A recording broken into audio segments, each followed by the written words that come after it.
گیمیبیا کے صدر ڈاکٹر عطا یحییٰ عبدالعزیز جمعہ نے ڈاکٹر ذاکر نائک صاحب کو جمہوریہ گیمیبیا کا سب سے بڑا قومی اعزاز عطا کیا.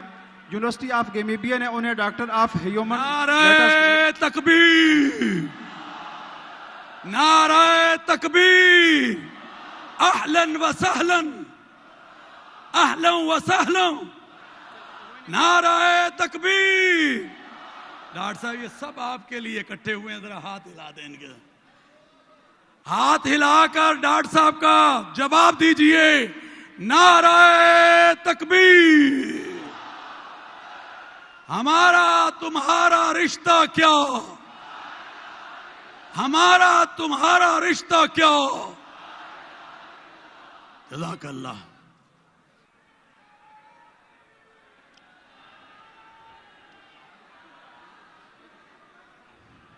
تشریف رکھیں. تمام حضرات اپنی اپنی نشستوں پر تشریف رکھیں. اب میں بلا تاخیر اپنے آج کی تقریب کے اسپیشل گیسٹ، ریاست پاکستان کے خصوصی مہمان، ہم سب کے مہمان، ہم سب کے ہر دل عزیز شخصیت محترم جناب ڈاکٹر ذاکر عبدالکریم نائک صاحب کو باقاعدہ آپ حضرات سے خطاب کی دعوت دینے کے لیے میں عرض کرنے لگا ہوں. سفیر امن، اتحاد امت کے داعی، چیئرمین رویت ہلال کمیٹی پاکستان، خطیب عالمگیری تاریخی بادشاہی مسجد محترم جناب حضرت مولانا سید عبدالخبیر آزاد صاحب حفیظہ اللہ کو کہ وہ تشریف لائیں اور آج کے ہمارے سپیشل مہمان، سپیشل گیسٹ کو دعوت خطاب دیں. تشریف لاتے ہیں محترم جناب حضرت مولانا سید عبدالخبیر آزاد صاحب، خطیب بادشاہی مسجد لاہور. السلام علیکم ورحمۃ اللہ وبرکاتہ.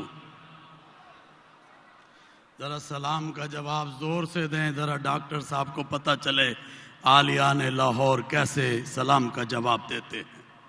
السلام علیکم ورحمۃ اللہ وبرکاتہ.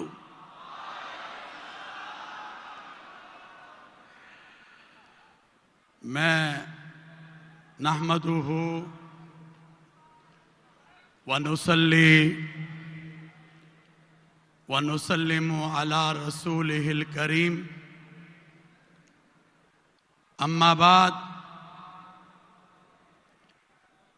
فاعوذ باللہ من الشیطان الرجیم.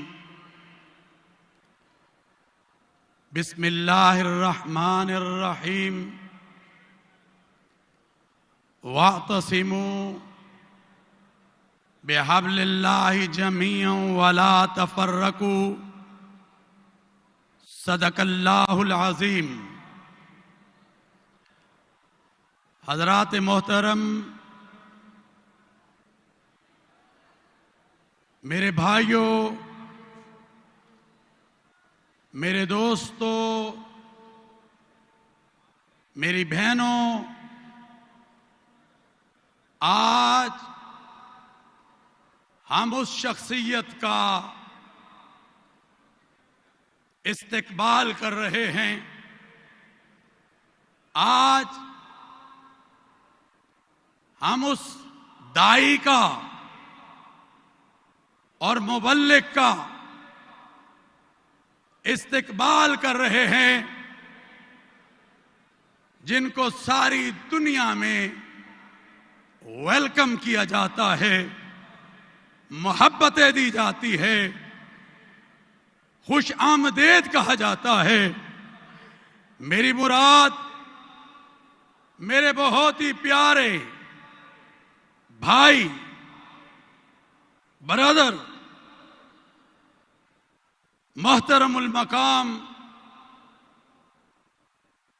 ڈاکٹر ذاکر عبدالکریم نائک صاحب، جو صرف اور صرف یہ نہیں کہ عالم اسلام کے مبلغ ہیں، بلکہ عالم اسلام کے ہر دل کی وہ دھڑکن ہے کہ نہیں ہے؟ ہاتھ کھڑا کر کر بتاؤ، ہیں؟ ہلا کر بتاؤ، ہیں؟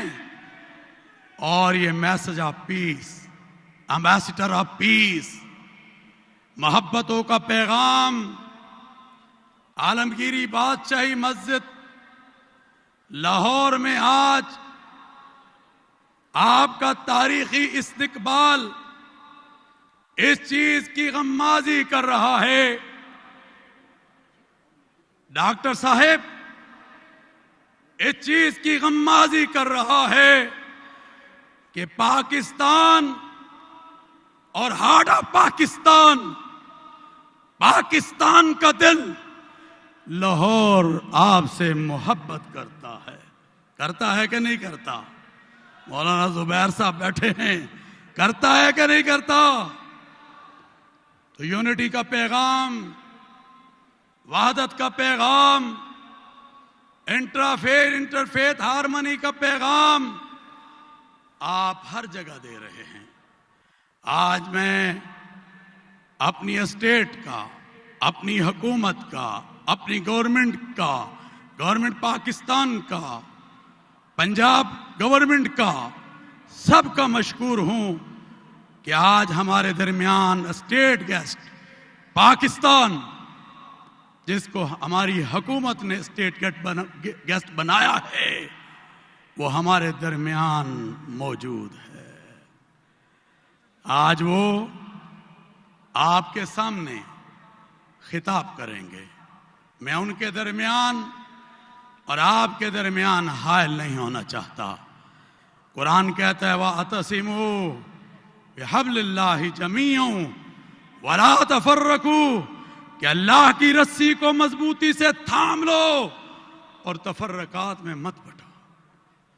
وَلَقَدْ كَرَّمْنَا بَنِي آدم، ہم نے آدم کی اولاد کو عزت عطا کی ہے، اور آج ہم چاہتے ہیں دنیا میں امن قائم ہو، دنیا میں جو ہے ایک پیس ہو، امن ہو۔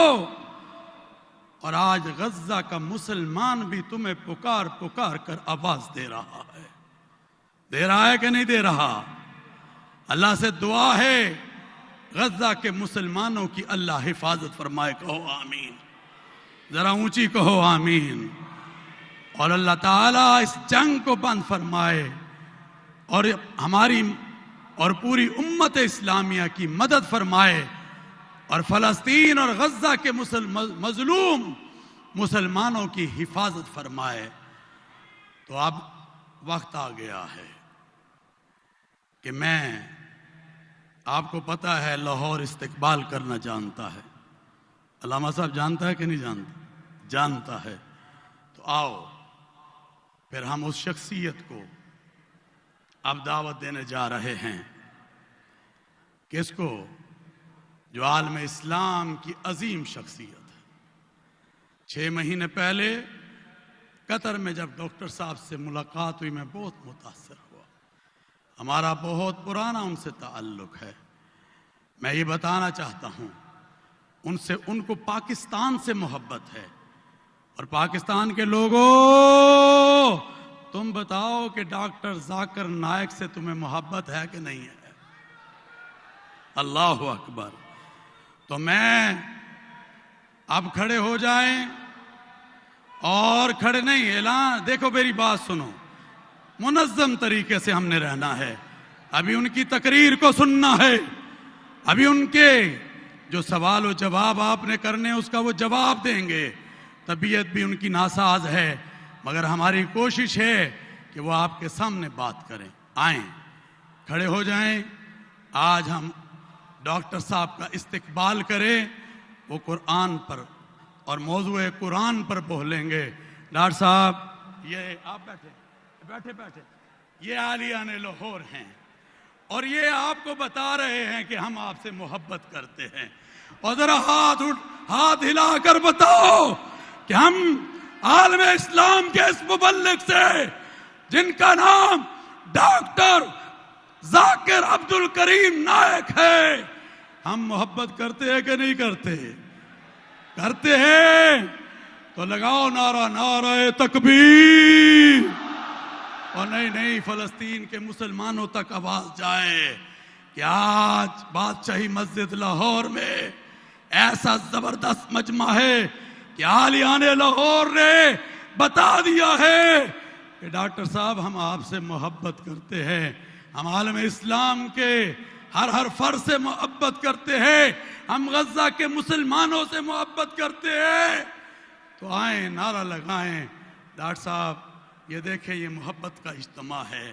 یہ عالمگیری بادشاہی مسجد جو حضرت اورنگزیب عالمگیر نے بنائی تھی، آج وہ مسجد کے لوگ آپ کا استقبال کر رہے ہیں. نعرہ تکبیر. آواز نہیں آئی، وہ اس طرف بھی جانی چاہیے. آپ کو پتہ نا ہمارا ہمسایہ جو ملک ہے. نعرہ تکبیر. میرا تیرا رشتہ کیا؟ میرا تیرا رشتہ کیا؟ ڈاکٹر ذاکر عبد الکریم نائک. اللہ تعالیٰ آپ کے اس جذبے کو قائم رکھے. ڈاکٹر صاحب یہ محبتیں آپ نے لے کے جانی ہیں. اب میں ڈاکٹر صاحب کو دعوت دے رہا ہوں کہ وہ مائک پہ تشریف لائیں اور آپ سے اظہار خیال کریں. یہ یونٹی کا سفیر ڈاکٹر ذاکر نائک ہے، وحدت کا سفیر ڈاکٹر ذاکر نائک ہے، انٹرفیت کا سفیر ڈاکٹر ذاکر نائک ہے. ڈاکٹر ذاکر نائک ہے ایمبیسڈر آف پیس جناب محترم ڈاکٹر ذاکر عبد الکریم نائک.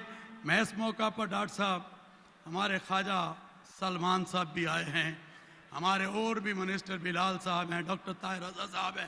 ان سب کا شکریہ ادا کرتا ہوں، پولیس کا شکریہ ادا کرتا ہوں، انتظامیہ کا شکریہ ادا کرتا ہوں. تو آئیں ہم ڈاکٹر صاحب کا استقبال کرتے ہیں.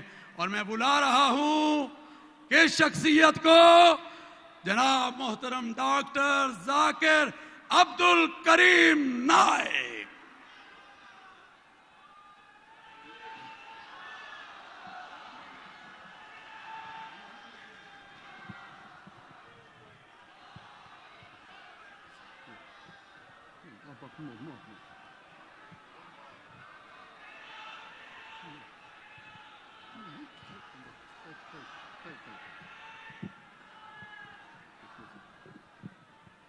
آپ بیٹھ جائیں. بیٹھیں گے تو ڈاکٹر صاحب تقریر فرمائیں گے. میری آپ سے ریکویسٹ ہے، ڈاکٹر صاحب بھی چاہتے ہیں بڑا پرسکون ماحول چاہیے، منظم ماحول چاہیے. بیٹھ جائیں، تشریف رکھیں، بیٹھ جائیں. پیچھے والے بھی بیٹھ جائیں، آگے والے بھی بیٹھ جائیں. بیٹھ جائیں، بیٹھ جائیں.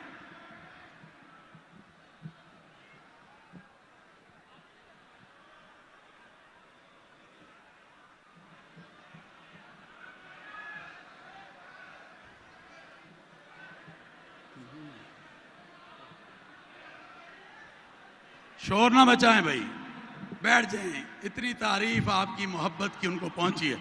بیٹھے بھی بیٹھے بھائی، آپ بھی بیٹھ جائیں، سب بیٹھ جائیں. پیچھے والے بھی بیٹھ جاؤ، بیٹھ جاؤ.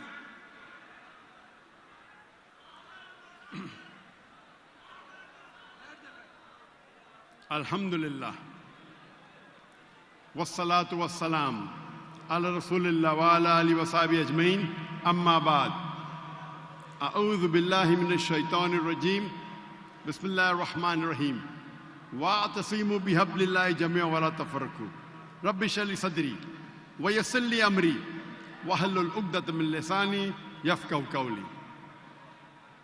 میرے محترم مولانا سید عبد الخبیر آزاد، امام اور خطیب بادشاہی مسجد، minister of health, minister of transport, میرے محترم بزرگوں اور میرے عزیز بھائیوں، السلام علیکم ورحمۃ اللہ وبرکاتہ. اللہ سبحانہ و تعالیٰ کی رحمت اور برکت آپ سب پر ہو.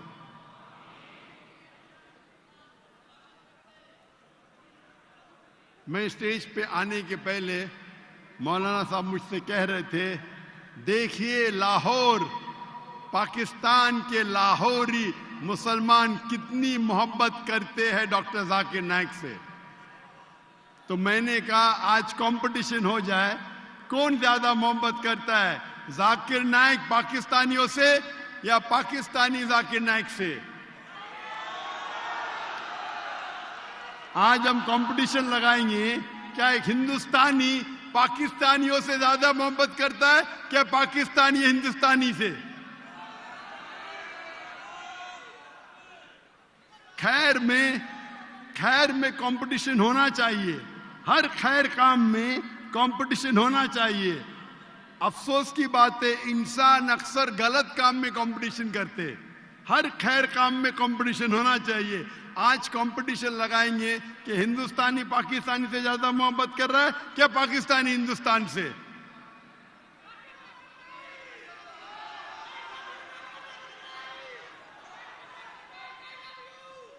I love you too.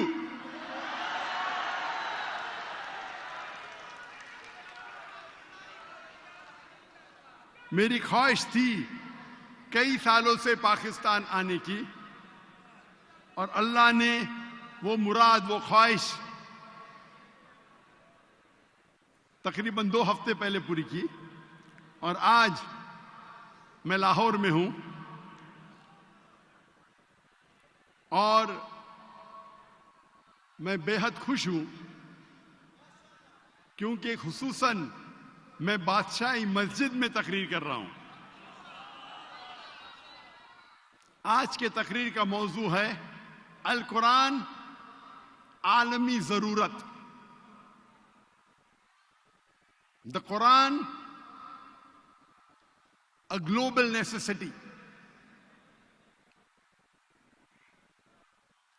القرآن اللہ سبحانہ و تعالیٰ کی آخری وحی، آخری کتاب ہے جو نازل کی ہے آخری پیغمبر محمد صلی اللہ علیہ وسلم پر. اللہ سبحانہ و تعالیٰ فرماتے سورہ رعد میں، سورہ نمبر 13 آیت نمبر 38 میں، وَلِكُلٍّ أَجْلٍ کتاب. ہر دور میں اللہ نے ایک کتاب نازل کی، ایک وحی نازل کی. نام سے قرآن مجید میں صرف 4 اللہ کی کتابوں کا ذکر ہے، توراہ، زبور، انجیل اور قرآن. توراہ وہ وحی، وہ کتاب ہے جو موسیٰ علیہ السلام پہ نازل کی گئی تھی. زبور وہ کتاب، وہ وحی ہے جو نازل کی گئی تھی داؤد علیہ السلام پر. انجیل وہ کتاب ہے، وہ وحی ہے جو نازل کی گئی تھی عیسیٰ علیہ السلام پہ. اور قرآن مجید آخری کتاب، آخری وحی جو نازل کی گئی تھی آخری پیغمبر محمد صلی اللہ علیہ وسلم پہ. لیکن اللہ تعالیٰ فرماتے ہیں ہر دور میں اللہ نے ایک کتاب نازل کی. ویسا تو بہت سے کتابیں ہیں، مثال کے طور پہ صحف ابراہیم نام سے صرف 4. لیکن جتنی بھی کتابیں، جتنے بھی وحی اللہ نے نازل کی قرآن مجید کے پہلے، وہ صرف محدود تھی کچھ لوگوں کے لیے اور ایک دور کے لیے. جتنے بھی کتاب پہلے نازل کی گئی، توراہ، زبور، انجیل اور جس کے نام ہمیں نہیں پتا، وہ محدود تھی ایک وقت کے لیے اور کچھ لوگوں کے لیے. لیکن کیونکہ قرآن مجید آخری کتاب ہے، آخری وحی ہے، قرآن صرف مسلمانوں کے لیے نازل نہیں کی گئی اور صرف ایک گروہ کے لیے نہیں، لیکن ساری انسانیت کے لیے، اور اس کا پیغام تا قیامت تک رہے گا. اللہ تعالیٰ فرماتے سورہ ابراہیم میں، سورہ نمبر 14 آیت نمبر 1، الف لام را، ہم نے نازل کی یہ کتاب محمد صلی اللہ علیہ وسلم پہ تاکہ وہ انسانیت کو اندھیرے سے روشنی میں لے آئے. قرآن یہ نہیں کہتا ہے کہ صرف مسلمانوں کو اندھیرے سے روشنی پہ لے کے آئے. اللہ تعالیٰ فرماتے یہ کتاب نازل کی محمد صلی اللہ علیہ وسلم پہ تاکہ ساری انسانیت کو اندھیرے سے روشنی پہ لے آئے. اللہ تعالیٰ فرماتے سورہ ابراہیم میں سورہ نمبر 14 آیت نمبر 52 آیت نمبر 52، یہ پیغام ہے ساری انسانیت کے لیے. اور یہ سمجھ لو کہ اللہ سبحانہ و تعالیٰ ایک ہے، اور یہ پیغام ہے سمجھداروں کے لیے.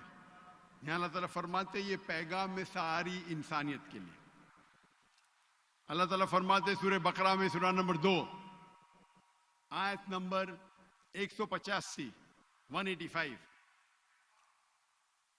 رمضان وہ مہینہ ہے جس میں اللہ نے قرآن مجید کو نازل کی ساری انسانیت کے لیے. وہ ایک فرقان ہے حق اور باطل کو جھانچنے کے لیے.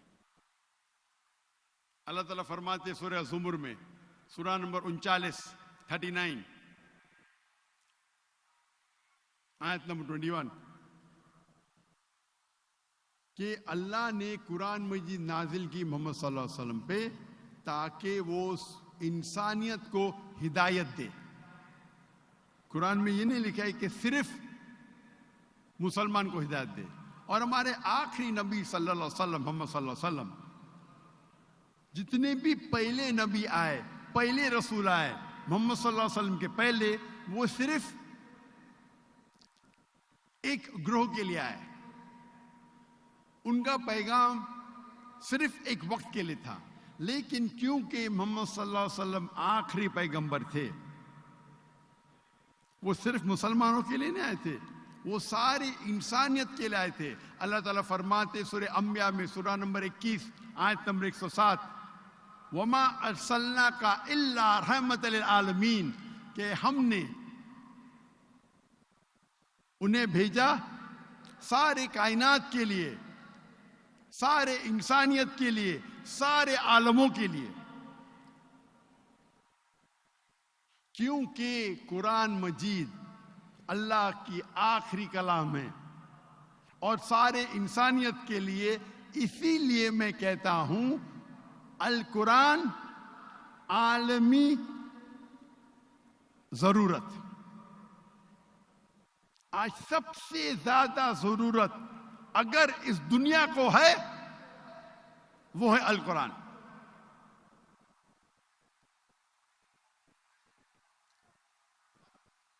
قرآن مجید is the future world constitution.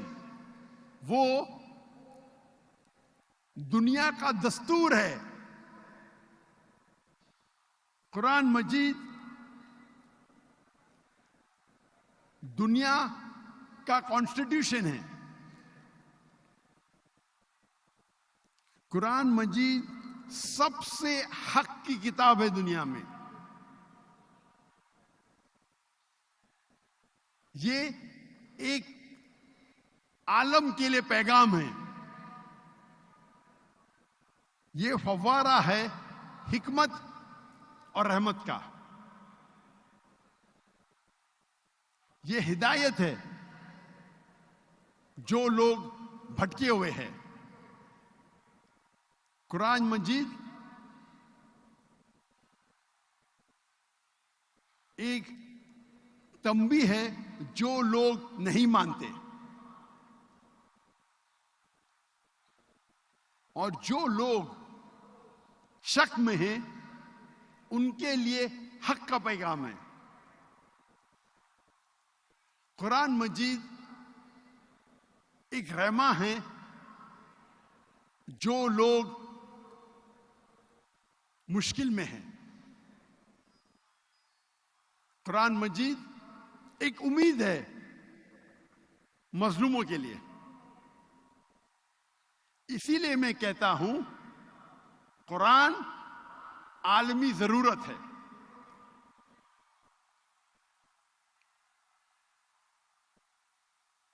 اگر آپ کوئی بھی ایکوپمنٹ خریدتے ہیں، کوئی بھی مشین خریدتے ہیں، اس کے ساتھ آپ کو ملتا ہے انسٹرکشن مینیول. اردو میں کہتے ہیں ہدایت نامہ، انگریزی میں کہتے ہیں انسٹرکشن مینیول. اب کبھی بھی کوئی بھی مشین خریدیں گے اس کے ساتھ آتا ہے انسٹرکشن مینیول، ہدایت نامہ. اور جتنی پیچیدہ مشین، جتنی کمپلیکیٹڈ مشین ہے، اتنی ضرورت ہے ہدایت نامے کی.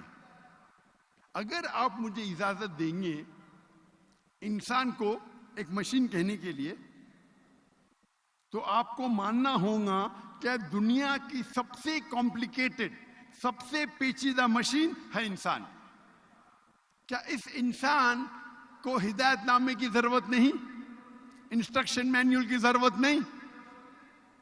انسان کا ہدایت نامہ ہے قرآن مجید.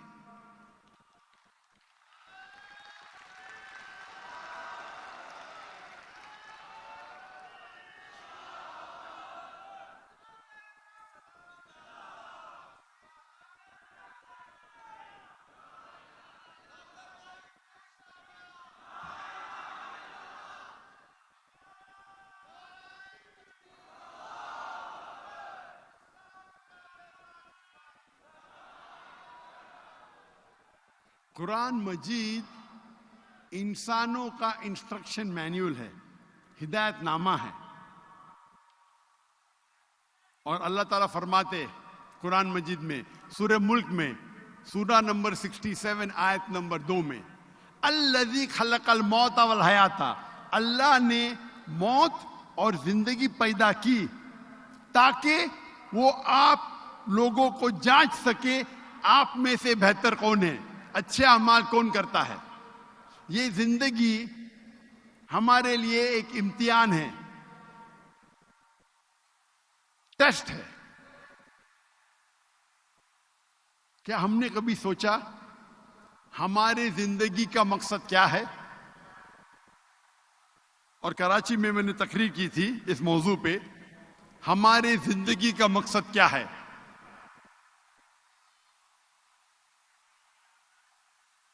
کبھی آپ لوگ نے سوچا ہماری زندگی کا مقصد کیا ہے؟ افسوس کی بات ہے کہ اکثر انسان اپنی زندگی جتنا پیسہ کماتے ہیں اس طریقے سے زندگی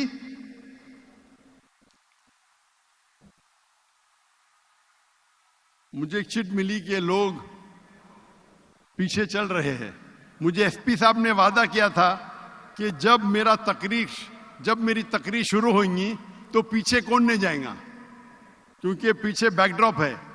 تو میں التجا کرتا ہوں ایس پی صاحب سے کہ پیچھے کوئی چلے نا، کیونکہ یہ لائیو ٹیلی کاسٹ ہو رہا ہے، کروڑوں لوگ دیکھ رہے. پاکستان میں ہو رہا ہے لیکن دنیا بھر سب لوگ پیس ٹی وی پہ دیکھ رہے. تو دیکھو ایس پی صاحب آپ کو تالی مار رہے سب لوگ، لاہور کے لوگ. انشاءاللہ پبلک میں آگے ہونا چاہیے، پیچھے نہیں، برابر نا؟ انشاءاللہ. تو اکثر انسان کیا کرتے ہیں، اپنی زندگی اس طریقے سے بسر کرتے جس طریقے سے پیسہ کماتے. جتنا پیسہ کمائیں گے اتنا بڑا گھر لیں گے، اتنے اچھے کپڑے پہنیں گے، اتنے اچھی گاڑی لیں گے، پین پہنیں گے، جوتے پہنیں گے. جیسے زندگی کا مقصد ہے پیسے کمانا. افسوس کی بات ہے. اللہ کے رسول فرماتے ہیں کہ غریب انسان کو جنت میں جانا اور آسان ہے بنسبت امیر انسان کے، کیونکہ حساب کتاب کم رہے گا. اکثر ہم کیا ہے، ہمارا سینٹر کیا ہوتا ہے؟ کچھ لوگ خود غرض ہوتے، سیلف سینٹرڈ. کچھ لوگ فیملی سینٹرڈ ہوتے،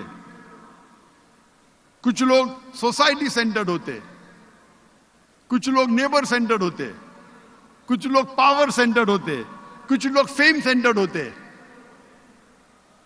انسان ہونا چاہیے اللہ سینٹرڈ. کون سا سینٹر؟ اللہ سینٹرڈ. اللہ تعالیٰ فرماتے ہیں سورہ دھاریات میں سورہ نمبر 51 51 آیت نمبر 56 56 وما خلقت الجن والانس الا لیعبدون کہ ہم نے جن اور انسان کو بنایا صرف اللہ کی عبادت کے لیے. تو ہمارا مقصد زندگی کا ہے اللہ کی عبادت. اگر آپ اللہ کا پیغام مانتے ہیں, اللہ کے پیغام پہ عمل کرتے ہیں, آپ اللہ کی عبادت کرتے ہیں. اگر جو چیز اللہ قرآن مجید میں فرماتے ہیں کہ فرض ہے, اگر ہم اس کے اوپر عمل کرتے ہیں تو ہم عبادت کرتے ہیں. جو چیز اللہ سبحانہ و تعالیٰ نے قرآن مجید میں کہا ہے کہ ہم پرہیز کرنا چاہیے, اگر ہم پرہیز کرتے ہیں ہم اللہ کی عبادت کرتے ہیں. اللہ کہتے ہیں اطیعوا اللہ اطیعوا الرسول, اللہ کی بات مانو, اللہ کے رسول کی بات مانو. اگر ہم اللہ کے رسول کی ہدایت پہ عمل کرتے ہیں ہم اللہ کی عبادت کرتے ہیں. جو چیز اللہ کے رسول نے کہا کرو اگر ہم کرتے ہیں, اور جو چیز اللہ کے رسول نے کہا نہیں کرو اور ہم نہیں کرتے ہیں تو ہم اللہ کی عبادت کرتے ہیں.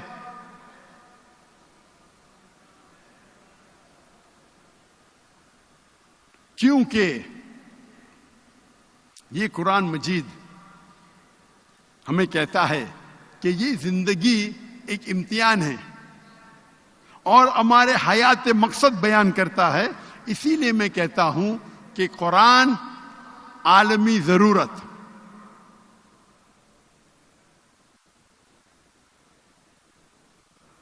ہمارا خالق کون ہے؟ بے شک اگر آپ کو کہا جائے گا اللہ کون ہے تو کیا جواب دیں گے؟ کون ہے؟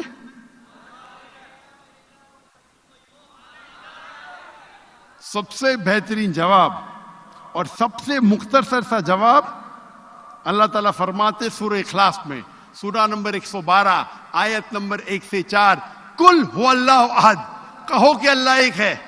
اللہ الصمد, اللہ ایبسولوٹ انٹرنل, لم یلد ولم یولد, نہ وہ جنا ہے نہ کسی کو جنتا ہے. ولم یکن لہ کفوا احد, اس کے جیسا اس کائنات میں کوئی بھی نہیں. یہ سب سے مختصر سا جواب ہے. اللہ سبحانہ و تعالیٰ کا ڈیفینیشن ہے. اس کی تعریف تو ایسا ہے, اللہ تعالیٰ فرماتے سورہ لقمان میں اگر آپ سارے پیڑ کو دنیا میں قلم بنا دیں گے اور سارے سانس سارے سمندر اور سانس سمندر ملا کے شے بنا دیں گے, انک بنائیں گے, تو بھی آپ اللہ تعالیٰ کی تعریف نہیں لکھ سکتے. لیکن سب سے مختصر سا جواب ہے سورہ اخلاص. سورہ اخلاص is the litmus test, touchstone. Touchstone آپ سونے کو جاننے کے لیے, سونا کتنا کھرا ہے جاننے کے لیے کیا کرتے, آپ ٹچ اسٹون کے اگینسٹ سونے کو رب کرتے ہیں, رگڑتے ہیں, اور جس طریقے سے اس کا رنگ آتا ہے ہم چارٹ پہ دیکھتے ہیں اور کہتے ہیں کہ سونا 24 کیرٹ ہے یا 22 کیرٹ ہے یا 18 کیرٹ ہے, یا سونا نہیں ہے, کیونکہ ہر چیز جو چمکتی ہے وہ سونا نہیں ہے. سورہ اخلاص اللہ کو پہچاننے کا تلسمہ ہے, اللہ کو پہچاننے کا ٹچ اسٹون ہے, لٹمس ٹیسٹ ہے. مثال کے طور پہ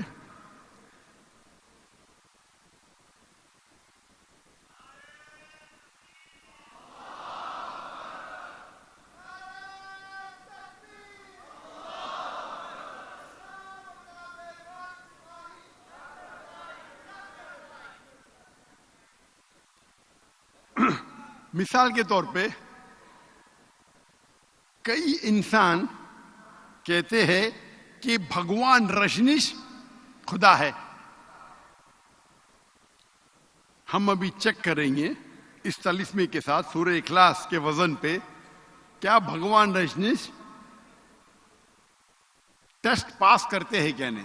اس ٹیسٹ کو پاس کرتے ہیں کیا نہیں. سب سے پہلا ٹیسٹ قل هو اللہ احد, کہو کہ اللہ ایک ہے. کیا رجنیش ایک ہی ہے؟ کئی انسان کہتے ہیں میں بھگوان ہوں,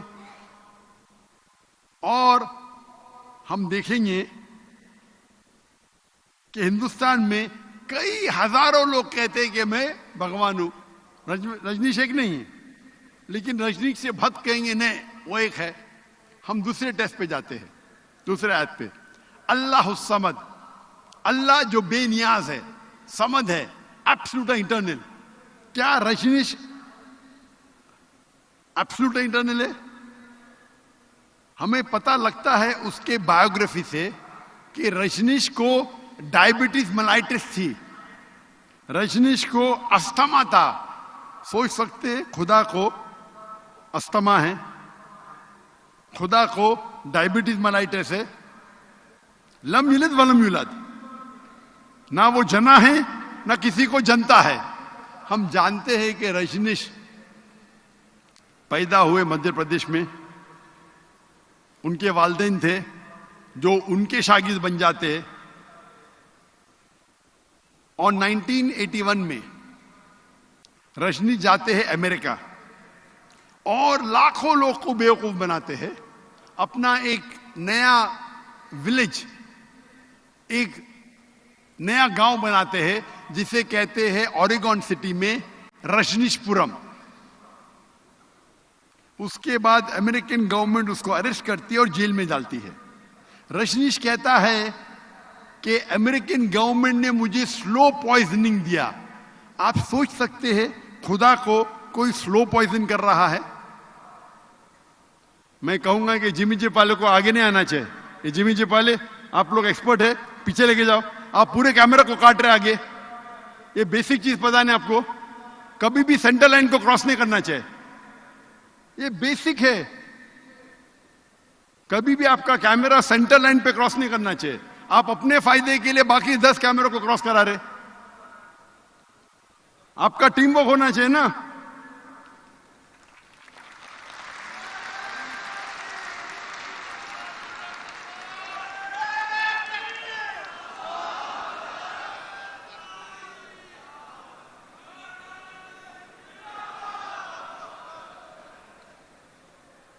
ایک دائی کو پتا ہونا چاہیے کہ دعوت جب کروڑوں تک جا رہی ہے اس کو بیسک میڈیا کا پتا ہونا چاہیے. آپ سوچ سکتے ہیں کروڑوں لوگ دیکھ رہے, یہ بھائی صاحب اپنے ایک شاٹ کے لیے 10 کیمروں کو خراب کر رہا ہے.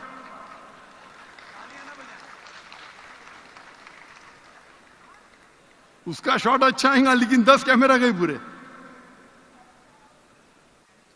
جزاک اللہ. تو رجنیش کہتا ہے کہ مجھے جیل میں امریکن گورنمنٹ نے سلو پوائزننگ دی. آپ سوچ سکتے خدا کو کوئی سلو پوائزننگ کر رہا ہے. اور گریس کے بشپ کہنے لگے کہ اگر آپ رجنیش کو ہمارے ملک سے نہیں نکالیں گے ہم اس کے اور اس کے فالوورز کو ختم کر لیں گے.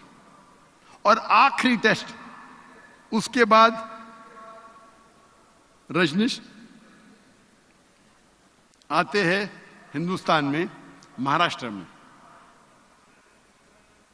اور اپنا ایک نیا سینٹر شروع کرتے اوشو کمیون پونا میں.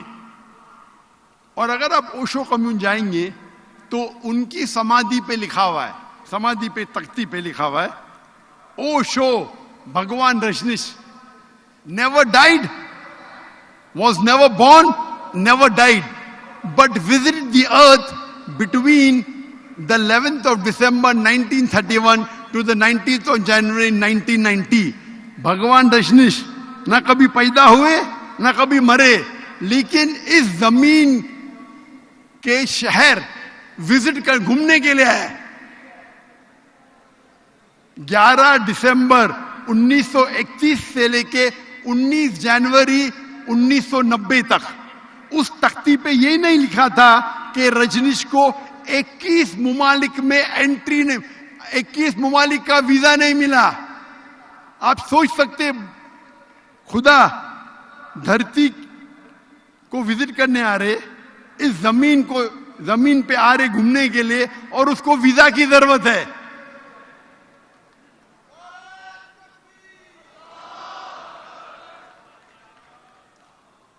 اور یہ آخری ٹیسٹ, وَلَمْ يَكُنْ لَهُ كُفُوًا أَحَدٌ, اس کے جیسا کوئی نہیں.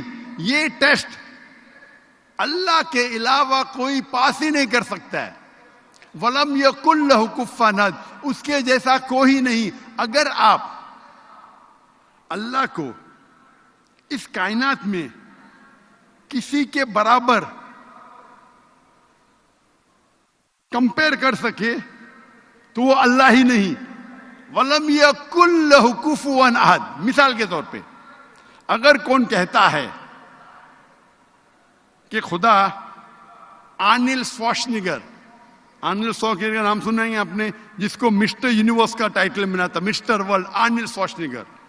اگر کوئی کہتا ہے کہ خدا آرنلڈ شوارزنیگر سے 1000 گنا طاقتور ہے, اگر آپ اللہ کو کسی سے کمپیئر کر سکے دنیا میں, چاہے آرنلڈ شوارزنیگر ہو, چاہے دارا سنگھ ہو, چاہے کنگ کانگ ہو, چاہے 1000 بار ہو, لاکھ بار ہو, یا کروڑ بار ہو, وہ اللہ ہو ہی نہیں سکتا. وَلَمْ يَكُنْ لَهُ كُفُوًا أَحَدٌ, اس کے جیسا کوئی نہیں ہے. ہم جانتے رجنیش کی ایک آنکھ تھی, 2 آنکھ تھی, 1 ناک تھا, 2 کان تھے, 2 ہاتھ تھے, سفید داڑھی تھی. اگر آپ اللہ کو کسی سے کمپیئر کر سکے اس کائنات میں تو وہ اللہ ہی نہیں ہے. وَلَمْ يَكُنْ لَهُ كُفُوًا أَحَدٌ. تو ہمارے قرآن مجید میں جو اللہ کی آخری کتاب ہے, اس میں کہا گیا ہے اللہ کا ڈیفینیشن. قرآن مجید پڑھیں گے تو پتا چلے گا اللہ سبحانہ و تعالیٰ کون ہے. اسی لیے قرآن مجید عالمی ضرورت ہے. اور اللہ کا ذکر آپ اگر دیگر مذاہب پڑھیں گے, بھلے دیگر مذاہب کی کتاب آخرت تک نہیں ہے, لیکن ان کے جو بھی آج موجود ہے, بھلے وہ کتاب میں ملاوٹ ہے, پھر بھی اللہ اور توحید کا ذکر اکثر ہر مذہبی کتابوں میں ہے. چاہے بائبل پڑھو, چاہے تورا پڑھو, چاہے وید پڑھو, چاہے دھما پٹ پڑھو, چاہے اویستا پڑھو, یہ ساری مذہبی کتابوں میں اللہ کا ذکر ہے. اور اللہ تعالیٰ فرماتے سورہ عمران میں, سورہ نمبر 3 آیت نمبر 64 میں, قُلْ يَا أَهْلَ الْكِتَابِ, کہو اہل کتاب سے, تَعَالَوْا إِلَىٰ كَلِمَةٍ سَوَاءٍ بَيْنَنَا وَبَيْنَكُمْ, آؤ ہم اس بات کی طرف جو آپ اور ہم میں یکساں ہے. ہم جب کبھی بھی غیر مسلمانوں سے بات کرتے ہیں, اللہ تعالیٰ فرماتے تَعَالَوْا إِلَىٰ كَلِمَةٍ سَوَاءٍ بَيْنَنَا وَبَيْنَكُمْ, آؤ ہم اس بات کی طرف جو آپ اور ہم میں یکساں ہے. سب سے پہلی بات اللہ نعبد الا اللہ, کہ ہم صرف اللہ کی عبادت کریں. ولا نشرک بہ شیئا, ہم آپس میں کسی کو شریک نہ کریں. ولا یتخذ بعضنا بعضا اربابا من دون اللہ, کیا ہم آپس میں کسی کو معبود نہ بنائیں. فَإِن تَوَلَّوْا فَقُولُوا اشْهَدُوا بِأَنَّا مُسْلِمُونَ, اور اگر وہ نہ مانے تو ہم شہادت دیتے کہ ہم مسلم ہیں. تو یہ کتاب آپ کو ہدایت دے رہا ہے کس طریقے سے آپ کو باقی لوگ سے دعوت دینا چاہیے. یہ قرآن ہمیں سمجھا رہا ہے, ہمیں سکھا رہا ہے کہ آپ باقی لوگوں کو یہ دعوت پہنچاؤ. تعالوا الی کلمۃ سواء بیننا وبینکم, آؤ ہم اس بات کی طرف جو آپ اور ہم میں یکساں ہے. سب سے پہلی بات اللہ نعبد الا اللہ, کہ ہم صرف ایک اللہ کی عبادت کرتے. اس آیت کے پہلے ذکر آتا ہے یا اہل الکتاب, یہود اور نصارہ کے لیے, لیکن یہ آیت سارے غیر مسلمان پہ لاگو ہے. صرف غیر مسلمان نہیں, اگر مسلمان میں بھی اختلاف ہے, ہمارے وہاں کئی گروہ ہے, کئی فرقے ہیں, کئی ادارے ہیں. اگر اختلاف ہے تو اللہ تعالیٰ فرماتے تعالوا الی کلمۃ سواء بیننا و بینکم، آؤ ہم اس بات کی طرف جو آپ اور ہم میں یکساں ہے. ہم مسلمان آپس میں وہ 2%، 3%، 4% جو اختلاف ہے اس کے اوپر جھگڑا کرتے. ہمیں یکسانیت پہ آنا چاہیے. اللہ تعالیٰ فرماتے ہیں، اور میں اس تقریر کی شروعات میں تلاوت کی اور امام صاحب نے وہ آیت کی تلاوت کی، سورہ عمران سورہ نمبر 3 آیت نمبر 103، وَاعْتَصِمُوا بِحَبْلِ اللَّهِ جَمِيعًا وَلَا تَفَرَّقُوا، وَاعْتَصِمُوا بِحَبْلِ اللَّهِ جَمِيعًا وَلَا تَفَرَّقُوا، کہ آؤ ہم اس بات کی طرف، وَاعْتَصِمُوا بِحَبْلِ اللَّهِ جَمِيعًا وَلَا تَفَرَّقُوا، کہ ہم اللہ کی رسی کو مضبوطی سے پکڑے اور آپس میں نہ بٹے. اللہ کی رسی کیا ہے؟ قرآن اور صحیح حدیث. اور اللہ تعالیٰ فرماتے سورہ نساء میں سورہ نمبر 4 آیت نمبر 59 میں، اطیعوا اللہ و اطیعوا الرسول، اللہ کی اطاعت کرو، اللہ کے رسول کی اطاعت کرو، اور اس کی اطاعت کرو اولی الامر، جس کو اللہ تعالیٰ نے امر بنایا. لیکن اگر جو لوگ عالم ہیں، جو لوگ حاکم ہیں، لیکن اگر ان میں اختلاف ہے، وہ آیت ختم نہیں ہوتی، ان میں اختلاف ہے تو go back to Allah and Rasool, Allah اور رسول کے پاس جاؤ. تو اگر کوئی عالم کچھ کہتا ہے، 2 عالم میں ٹکراؤ ہے، یا 2 مولانا میں ٹکراؤ ہے، یا 2 حاکم میں ٹکراؤ ہے، تو ہمیں جانا چاہیے اللہ اور اللہ کے رسول کے پاس. اطیعوا اللہ اطیعوا الرسول. آج ہم دیکھتے ہیں ہمارے مسلمان کا حال یہ جو ہے، کیونکہ ہم آپس میں جھگڑا کر رہے ہیں.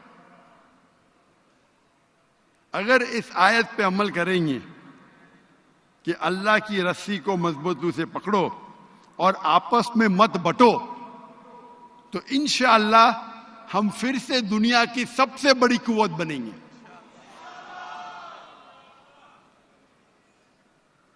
ہم جب دیکھتے ہیں اللہ کے رسول کے وقت، خلفاء راشدین کے وقت، صحابہ کے دور میں مسلمان کم تھے لیکن طاقتور تھے.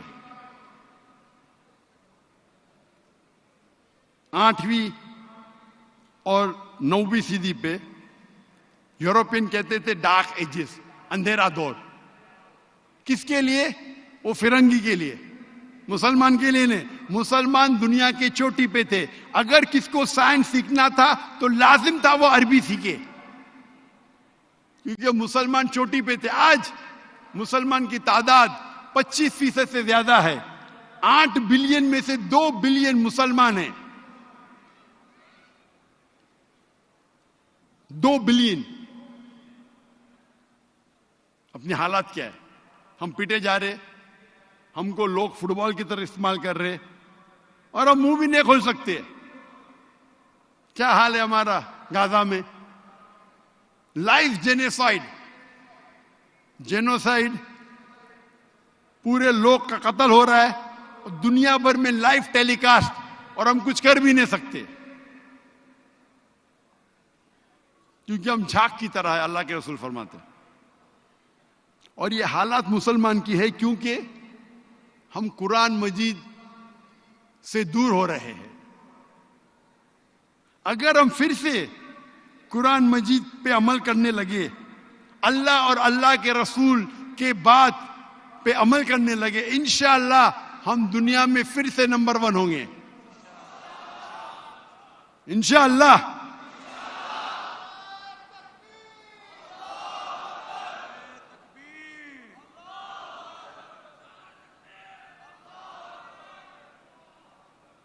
اور اللہ تعالیٰ فرماتے سورہ نساء میں سورہ نمبر 48 اور سورہ نساء میں سورہ نمبر 116 کہ اللہ سبحانہ و تعالیٰ اگر چاہے تو آپ کے کوئی بھی گناہ کو معاف کر سکتا ہے، لیکن شرک کو کبھی نہیں معاف کرے گا، کیونکہ شرک سب سے بڑا گناہ ہے.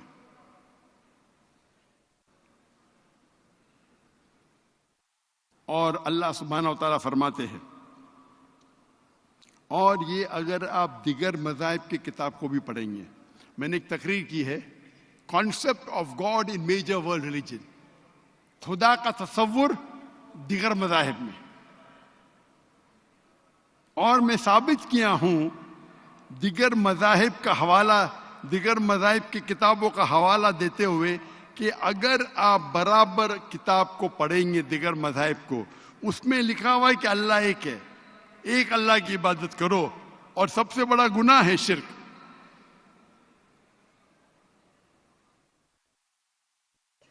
اللہ تعالیٰ فرماتے سورہ حج میں، سورہ نمبر 22 آیت نمبر 73، اے لوگ سنو، آپ جن کی عبادت کرتے ہیں وہ سارے، آپ جن کی عبادت کرتے اللہ کے سوا، وہ اگر سارے اکٹھا ہوں گے، اگر مکھی کو پیدا کرنے کے لیے تو نہیں کر پائیں گے، اور اگر وہ مکھی کو چھینیں گی کچھ چیز آپ سے، آپ وہ واپس بھی نہیں لے کے آ سکیں گے. مکھی کو پیدا کرنے کی تو چھوڑو، آپ جن کی عبادت کرتے اللہ کے علاوہ، جو بھی آپ کے معبود ہے اللہ کے علاوہ، اگر سارے اکٹھا ہوں گے تو ایک مکھی بھی پیدا نہیں کر سکیں گے، اور اگر وہ مکھی کچھ چیز آپ سے چھینیں گی آپ واپس بھی نہیں لے آ سکیں گے. کمزور ہے وہ لوگ جو عبادت کرتے ہیں، اور کمزور ہے وہ جس کی آپ عبادت کرتے ہیں. یہ آیت اللہ سبحانہ و تعالیٰ کی عظمت کو بیان کرتی ہے. تو اسی لیے عبادت کرو صرف اللہ کی. اور قرآن مجید میں ہمیں ہدایت ملتی ہے سورہ عنکبوت میں، سورہ نمبر 29 آیت نمبر 85 میں،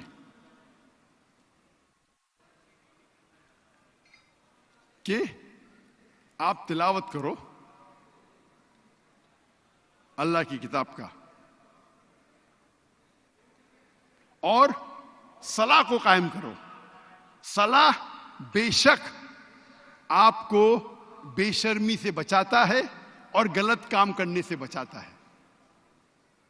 صلاح اسلام کا دوسرا پلر ہے.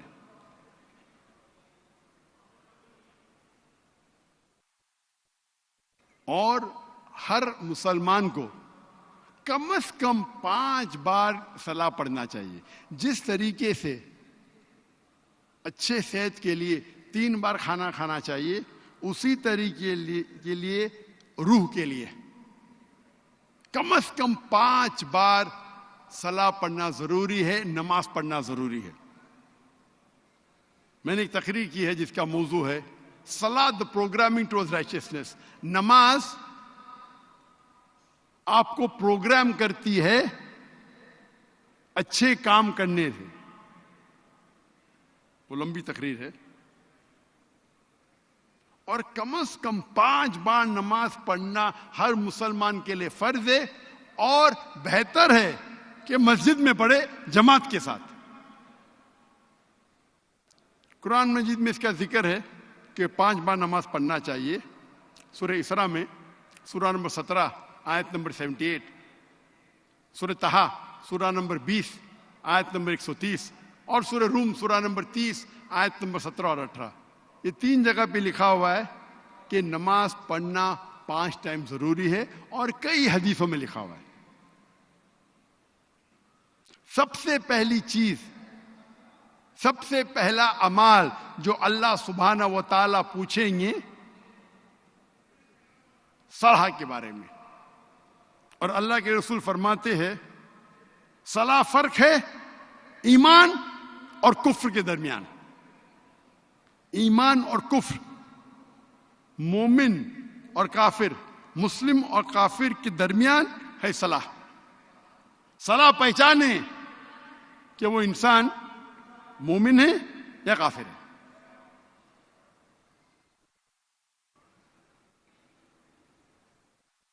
اور صلاح مسجد میں 5 ٹائم پڑھنا کچھ علماء کہتے ہیں کہ فرض کفایہ ہے، کچھ کہتے ہیں فرض عین ہے.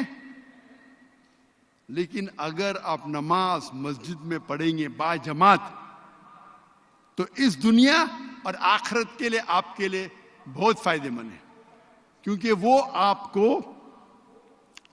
سیدھا راستہ دکھاتا ہے، ہدایت دیتا ہے.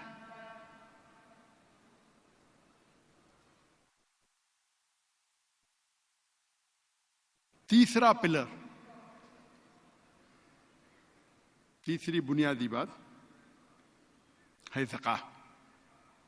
ہر مسلمان کے لیے فرض ہے کہ اگر اس کے پاس نصاب سے زیادہ دولت ہے، سیونگ ہے، نصاب ہے 85 گرام سونا. 85 گرام سونا آج میں چیک کیا، 85 گرام سونا کی قیمت آج پاکستان میں ہے 20,18,580 روپئے. آج کی تاریخ فلکچویٹ ہوتا ہے. 20,18,580 روپئے according to the gold association of Pakistan. تو اگر آپ کے پاس 20,18,580 روپئے سے زیادہ آپ کے پاس سیونگ ہے تو آپ پہ زکوٰۃ فرض ہے. کم ہے تو آپ پہ فرض نہیں. اور 2.5% ہر مسلمان جس کے پاس نصاب سے زیادہ دولت ہے، سیونگ ہے، اس کے لیے 2.5% ہر سال، ہر قمری سال فرض ہے. اگر ہر انسان، دنیا کے ہر انسان اگر زکوٰۃ دینا شروع کریں گے تو دنیا میں غربت رہے گی نہیں. کوئی بھی انسان بھوک کے وجہ سے نہیں مرے گا.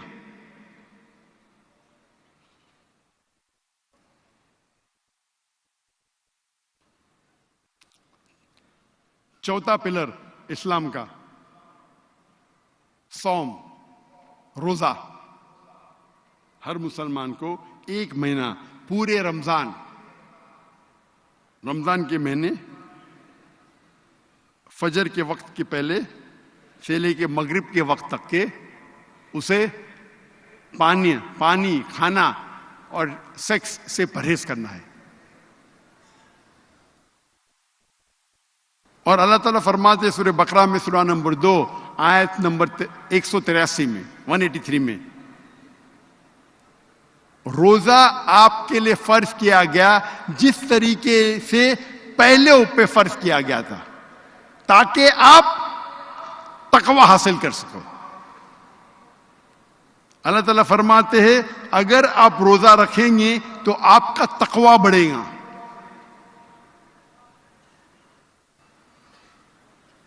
اور آخری پلر جو قرآن مجید میں ذکر آتا ہے وہ ہے حج.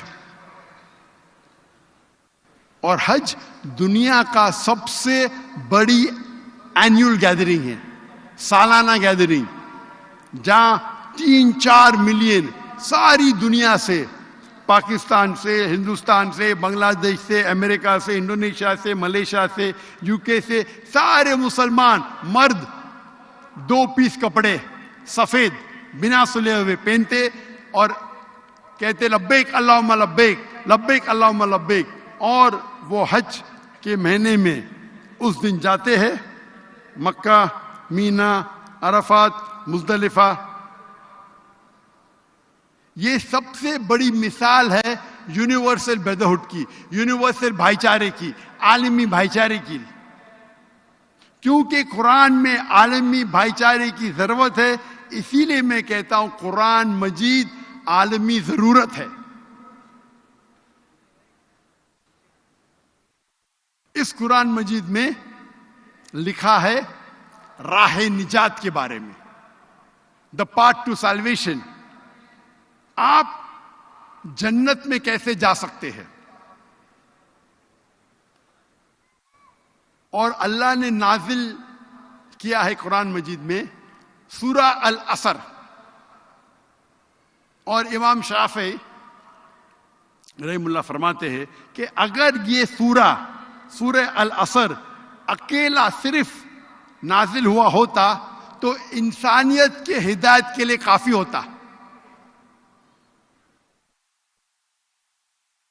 اللہ تعالیٰ فرماتے ہیں سورہ العصر میں، سورہ نمبر 103 آیت نمبر 1 سے 3، والعصر، اللہ تعالیٰ وقت کی قسم کھاتے ہیں، والعصر ان الانسان لفی خسر، بے شک انسان خسارے میں ہیں، الا الذین آمنوا وعملوا الصالحات وتواصوا بالحق وتواصوا بالصبر، صرف وہ لوگ. اللہ تعالیٰ فرماتے اللہ قسم کھا رہی ہے، اللہ تعالیٰ قسم کھا رہے ہیں وقت کی، والعصر، اور کہتے ہیں کہ انسان خسارے میں ہیں. صرف وہ لوگ خسارے میں نہیں جو لوگ کے پاس ایمان ہے، عمل صالحات ہے، اچھے اعمال ہے، وتواصوا بالحق، لوگوں کو حق کی طرف بلاتے ہیں، وتواصوا بالصبر، لوگوں کو صبر کی طرف بلاتے ہیں. جنت میں جانے کے لیے اس سورے کے حساب سے آپ کو چاروں چیز کی ضرورت ہے: ایمان، عمل صالحات، وتواصوا بالحق، وتواصوا بالصبر. اگر آپ بہت اچھے مسلمان ہیں، روز نماز پڑھتے ہیں 5 وقت کی، روزہ رکھتے ہیں، زکوٰۃ دیتے ہیں، حج کے لیے گئے، لیکن اگر آپ دعویٰ نہیں کریں گے، وتواصوا بالحق نہیں کریں گے، غیر مسلمان کو اسلام کی طرف نہیں بلائیں گے، مسلمان کی اصلاح نہیں کریں گے، تو آپ جنت میں نہیں جائیں گے. سورہ العصر کے حساب سے اللہ تعالیٰ آپ کو معاف کرنا چاہتا ہے اور جنت میں ڈالنا چاہتا ہے، وہ اللہ کی مرضی. لیکن سورہ العصر کے حساب سے چاروں چیز ضرورت ہے: ایمان، عمل صالحات، اچھے اعمال، وتواصوا بالحق، غیر مسلمان کو دعوت دو، مسلمانوں کی اصلاح کرو، وتواصوا بالصبر، لوگوں کو صبر کی طرف بلاؤ. اگر ان چاروں میں سے ایک بھی کمی ہے تو عام طور پہ آپ جنت میں داخل ہی نہیں ہوں گے. سورہ العصر جنت میں جانے کی چابی ہے، طریقہ دکھاتا ہے، راہ نجات.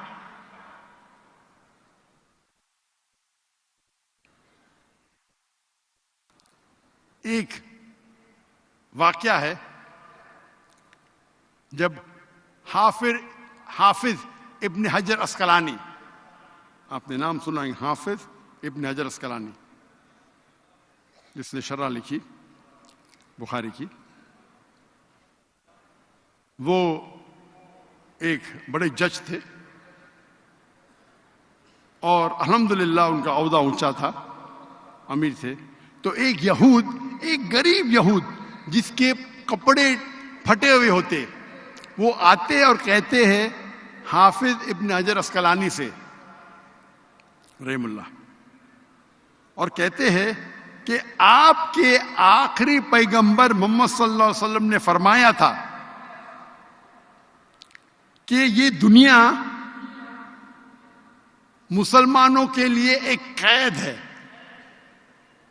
ایک پریزن ہے، ایک جیل ہے، اور غیر مسلمانوں کے لیے جنت ہے. وہ حوالہ دیا نے، وہ یہود ذکر کر رہا تھا سورہ بخاری کی حدیث، جلد نمبر 7، حدیث نمبر 7417، جہاں اللہ کے رسول یہ فرماتے ہیں کہ یہ دنیا جو ہے مسلمان کے لیے قید ہے، جیل ہے، پریزن ہے، اور غیر مسلمانوں کے لیے جنت ہے. تو وہ غریب یہود کہتا ہے میں اتنا غریب ہوں، میرے کپڑے ایک دم پھٹے ہوئے، آپ کی تو ایک دم آپ عیش و آرام میں رہ رہے، تو یہ حدیث کی معنی کیا ہے؟ حافظ ابن حجر اسقلانی فرماتے ہیں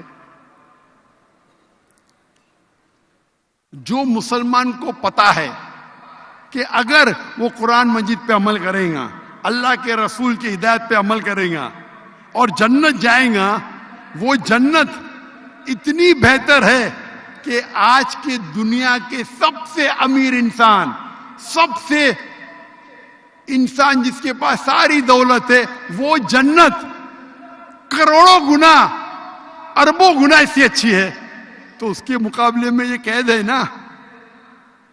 اور اگر وہ غیر مسلم جانے گا کہ آخرت میں وہ جہنم میں جائیں گا اور ایسی آگ میں جلیں گا کہ سب سے کم آگ ایسی ہے کہ تلوے آپ کے پیر کے نیچے اگر آئیں گی آگ تو آپ کا بھیجا ابلے گا. سب سے کم آگ آپ کے پیر کے نیچے اگر لگیں گی تلوے کے نیچے تو آپ کا بھیجا ابلے گا. اور آج کا سب سے بدترین انسان، سب سے غریب انسان یہ جانے گا کہ میں اس جہنم کے آگ میں جلیں گا تو وہ کہیں گا یہ دنیا میرے لیے جنت ہے. تو یہ تشریح ہے اس حدیث کی، اللہ کے رسول کی. لیکن افسوس ہے کہ انسان دنیا کے دولت کے پیچھے بھاگتا ہے. اور افسوس کی بات ہے کئی مسلمان ہم بھاگتے دولت کے پیچھے، کرسی کے پیچھے، فیم کے پیچھے، پاور کے پیچھے، کیونکہ یہ حدیث کا ان کو پتہ ہی نہیں. ہم دنیا کی کرسی کے وجہ سے، دنیا کے شہرت کے وجہ سے آخرت کو برباد کر رہے. ایک دم بیوقوف بزنس مین ہے. میرے حساب سے مجھے ان پہ رونا آتا ہے. کیا ان کو تجارت ہی نہیں آتی؟ اگر وہ بزنس مین ہوتا اور جانتا تھا آخرت میں کیا ملے گا تو کچھ ہمارے نام کے مسلمان ہیں جو دولت کے پیچھے، شہرت کے پیچھے، فیم کے پیچھے، پاور کے پیچھے. میں کہتا ہوں کرسی اگر سنبھالنا ہے تو اپنی آخرت کی کرسی کی فکر کرو. آخرت کی کرسی مل جائیں گی تو اس دنیا میں آپ کو کوئی بھی چیز منظور. اسی لیے اللہ کے رسول فرماتے ہیں کہ جتنے ہمارے نبی اور رسول آئے ان پہ سب سے زیادہ امتحان ہوئے.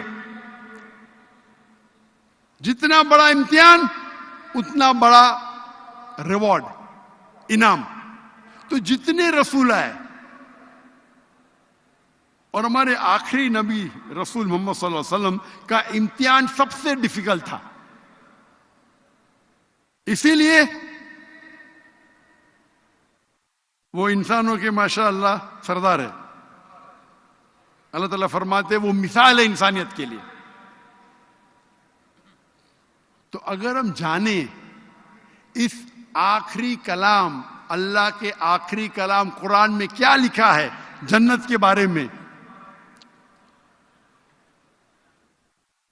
تو ہم کبھی سوچیں گے نہیں دنیا کے بارے میں. اللہ تعالیٰ فرماتے اگر آپ دنیا چاہیں گے اللہ دنیا دے گا لیکن جنت نہیں دے گا. جنت چاہیں گے تو جنت بھی دے گا اور دنیا بھی دے گا. تو جنت پہ پیچھے بھاگو، دنیا کے پیچھے نہیں.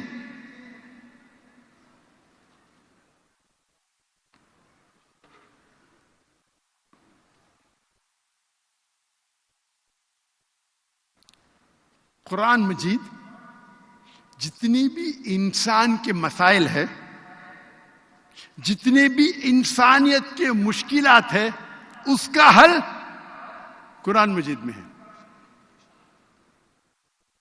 انسان کے جتنے مسائل ہے، انسانیت کے جتنے مشکلات ہے، سب سے اچھا حل کون دے سکتا ہے؟ ہمارا خالق، ہمارا مالک، ہمارا رب اللہ سبحانہ و تعالی. اللہ سے بہتر کوئی بھی حل انسان کے مسائل، انسان کے مشکلات کا حل اللہ کے علاوہ کوئی بھی سب سے بہتر نہیں دے سکتا.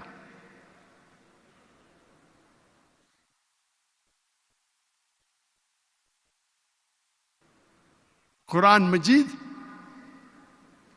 انسان کے مسائل کا حل ہے. آپ کوئی بھی حل لو، اس کا جواب قرآن مجید میں. وہ الگ بات ہے کہ ہم قرآن مجید کو سمجھ نہیں پاتے، ہم قرآن مجید پہ تدبر نہیں کر پاتے. ایک ہوتا ہے تذکر قرآن، ایک ہوتا ہے تدبر قرآن. ایک ہوتا ہے کہ سپرفیشلی قرآن کو پڑھنا، ایک ہوتا ہے قرآن مجید پہ تدبر کرنا. انسان قرآن مجید کو تو پڑھ سکتا ہے، تذکر کر سکتا ہے، تدبر کوئی بھی انسان یہ نہیں کہہ سکتا میں نے 100%. آپ یہ کہہ سکتے 100% قرآن کو پڑھا، 1 بار 10 بار 100 بار 1000 بار بالکل سے، لیکن تدبر مکمل اللہ کے رسول کے علاوہ کوئی بھی نہیں کہہ سکتا کہ 100% میں قرآن کو سمجھا. اللہ تعالیٰ فرماتے سورہ نساء میں سورہ نمبر 4 آیت نمبر 82 سے 82 افلا یتدبرون القرآن ولو کان من عند غیر اللہ لوجدوا فیہ اختلافا کثیرا. کیا اگر آپ قرآن مجید پہ تدبر کریں گے تو آپ دیکھیں گے قرآن مجید اگر اللہ کے علاوہ کسی اور کی کتاب ہوتی تو اس میں اختلاف ہوتا، کئی اختلاف ہوتے.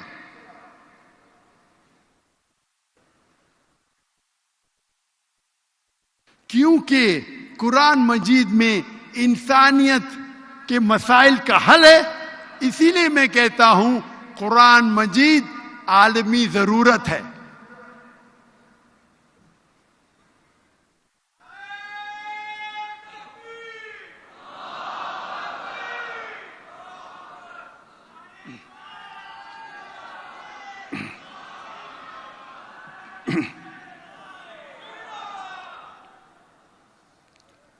نارملی میڈیا میں ایک ٹیکنیک ہے کہ کبھی بھی سائلنٹ نہیں ہونا چاہیے.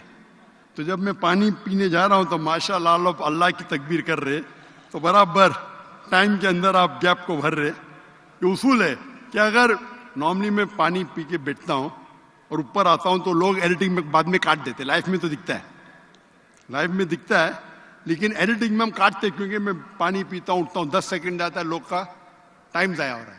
لائف میں تو کاٹ نہیں سکتے لیکن پوسٹ پروڈکشن میں کاٹتے.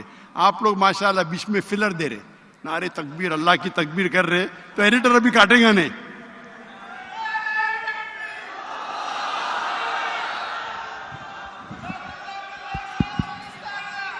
نعرہ تکبیر، نعرہ تکبیر. ماشاءاللہ.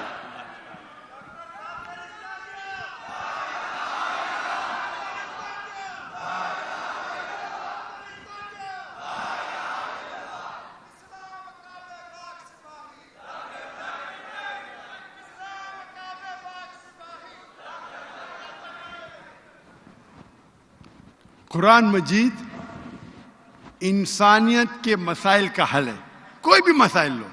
آج ہم دیکھتے ہیں اس دنیا میں ریسزم ہے. ریسزم مطلب لوگ جھگڑا کر رہے ہیں اپنے قبیلے کی وجہ سے، اپنے رنگ کی وجہ سے، دولت کی وجہ سے گروہ بن گئے. اللہ تعالیٰ فرماتے سورہ حجرات میں سورہ نمبر 39 سورہ نمبر 49 آیت نمبر 13 یا ایھا الذین آمنوا یا ایھا الناس انا خلقناکم من ذکر و انثی وجعلناکم شعوبا وقبائل لتعارفوا ان اکرمکم عند اللہ اتقاکم ان اللہ علیم خبیر.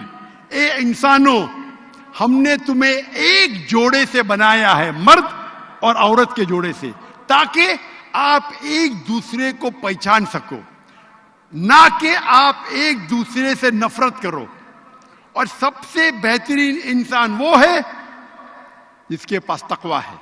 یہ قرآن مجید کی آیات آپ کو بتا رہی ہے اللہ کے جانچنے کا، اللہ کے امتحان کا کیا معیار ہے.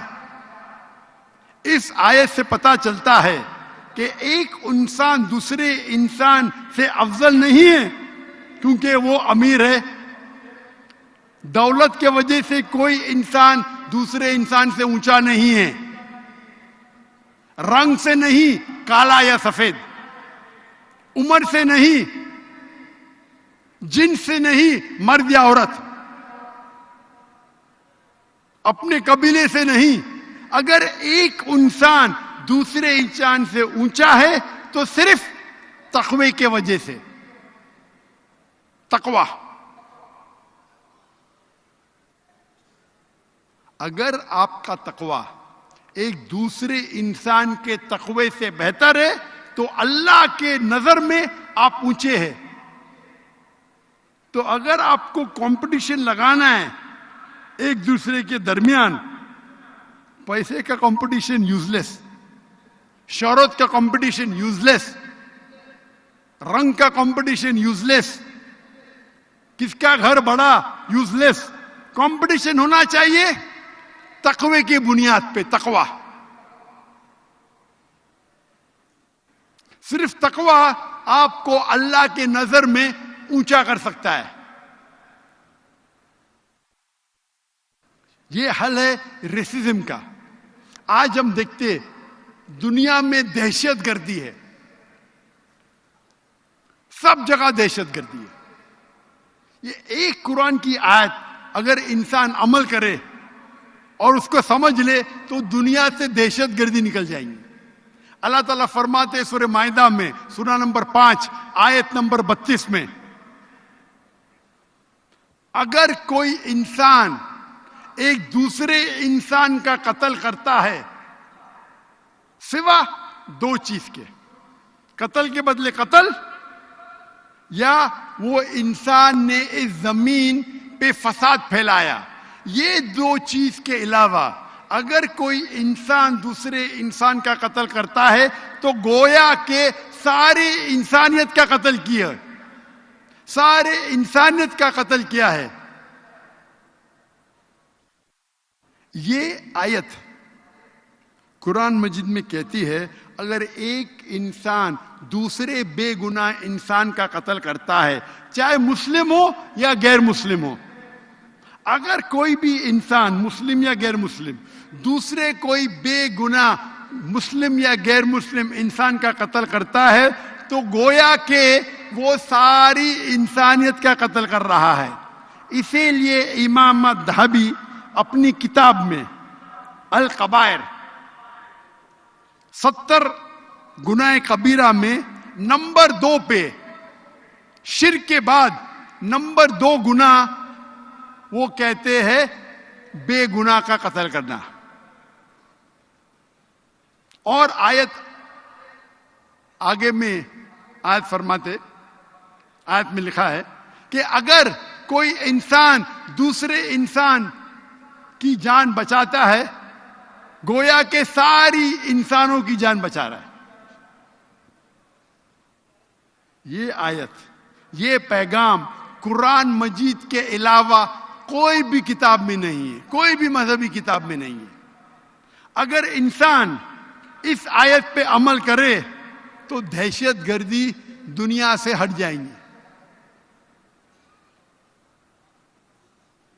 اس آیت میں یہ نہیں لکھا ہے کہ اگر کوئی بے گناہ مسلمان کا قتل کرتا ہے، یہ لکھا ہے کہ اگر کوئی انسان مسلم یا غیر مسلم کوئی بے گناہ انسان کا مسلم یا غیر مسلم کا قتل کرتا ہے گویا کہ ساری انسانیت کا قتل کرتا ہے.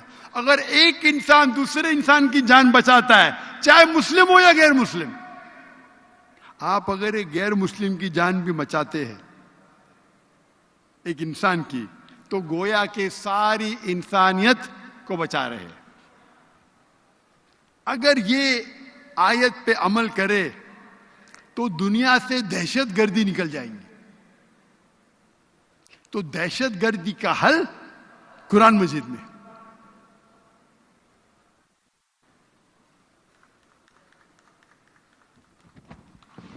تالی نہ بجائیں، تالی نہ بجائیں. نعرہ تکبیر، نعرہ تکبیر. قرآن میں حل ہے ان ایکوالٹی کا، انجسٹس کا. ہم جو دیکھتے ہیں ہمارے معاشرے میں، دنیا میں، ان ایکوالٹی، اونچا نیچ، انجسٹس کا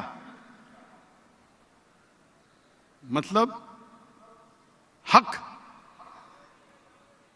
عدل نہیں ہو رہا ہے، عدل نہیں ہو رہا ہے. اللہ تعالیٰ فرماتے سورہ نساء میں سورہ نمبر 4 آیت نمبر 135 میں، یا ایھا الذین آمنو، اے مومنو، کھڑے ہو حق کے لیے، اللہ کی شہادت دو، چاہے وہ آپ کے خلاف ہو. اگر اپنے آپ کے بھی خلاف ہو تو حق کے لیے کھڑے رہو، اللہ کی شہادت دو، چاہے وہ آپ کے خلاف ہو، چاہے آپ کے والدین کے خلاف ہو، آپ کے والد یا والدہ کے، چاہے وہ آپ کے رشتہ دار کے خلاف ہو، چاہے وہ غریب کے خلاف ہو، چاہے امیر کے خلاف ہو. قرآن مجید میں لکھا ہے جب بھی آپ حق کے لیے کھڑے ہوتے ہو اللہ کی شہادت دو. یہ مت دیکھو کہ اگر میں سچ بولوں گا تو میرا نقصان ہوئے گا، نقصان بھی ہوئے گا تو حق کا ساتھ دو. اللہ کے بارے میں شہادت دو، چاہے وہ آپ کے والدین کے خلاف ہو، چاہے آپ کے رشتہ دار کے خلاف ہو، چاہے امیر کے خلاف ہو، چاہے غریب کے خلاف ہو. یہ آیت جب میں نے پڑھی مجھے سمجھ میں آیا باقی چیز، لیکن یہ کیوں امیر کے خلاف غریب کے خلاف؟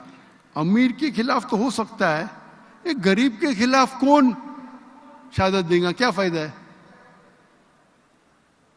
جب آپ تفسیر پڑھیں گے تو پتہ چلتا ہے انہیں آپ سوچیں گے غریب انسان ہے، اگر میں حق بولوں گا تو اس کی روزی روٹی چلے جائیں گی. قرآن کی کمپلیٹ آیت کہتی ہے اللہ تعالیٰ روزی روٹی دینے والا ہے. تو غریب بھی ہے، اگر غلط کیا ہے تو شہادت دو اس کے خلاف. ارے غریب ہے میں شہادت دوں گا تو اس کی نوکری جائیں گی. غریب بھی اگر غلط کرتا ہے تو اس کے خلاف شہادت دو. اللہ روزی روٹی دینے والا، آپ اور تم نے، آپ اور میں نے. تو حق کی بات ہوتی ہے، آپ کو دیکھنا چاہیے کون ہے آپ کے سامنے. تو ہم دیکھتے ہیں یہ دنیا میں بے انصافی، انجسٹس کا مجھے لفظ نہیں آ رہا تھا، بے انصافی. میری اردو کمزور ہے، میں تقریر کے پہلے بولنے بھول گیا کہ میری تعلیم انگریزی میں ہوئی، تو اردو میں جو غلطیاں آئیں گی اس کے لیے انشاءاللہ نظر انداز کر لینا. تو بے انصافی کا حل قرآن مجید میں. اسی لیے میں کہتا ہوں قرآن مجید عالمی ضرورت ہے. ہم دیکھتے ہیں دنیا بھر میں آج الکوہولزم ہے، ڈرگ ایڈکشن ہے.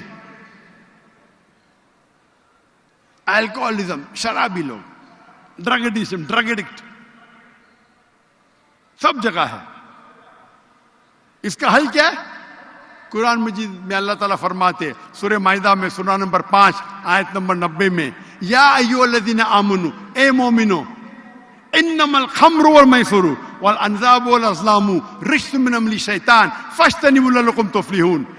اے مومنو جان لو بے شک شراب، جوا، بت پرستی، پھانسے پھینکنا یہ شیطان کے ہتھ کنڈے ہے. اس سے باز آؤ اگر آپ سفلتا چاہتے ہیں تو.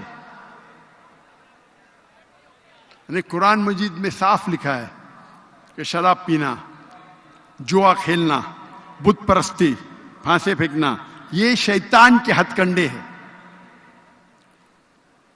اگر اور آپ اس سے باز آؤ تاکہ آپ سفلتا پا سکو.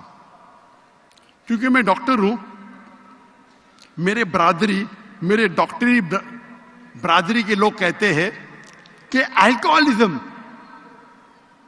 یہ شراب پینا، الکوہولزم یہ بیماری ہے. وہ سپورٹ کرتے ہیں الکوہولزم کو کہ بیماری ہے. تو میں کہتا ہوں اگر الکوہولزم،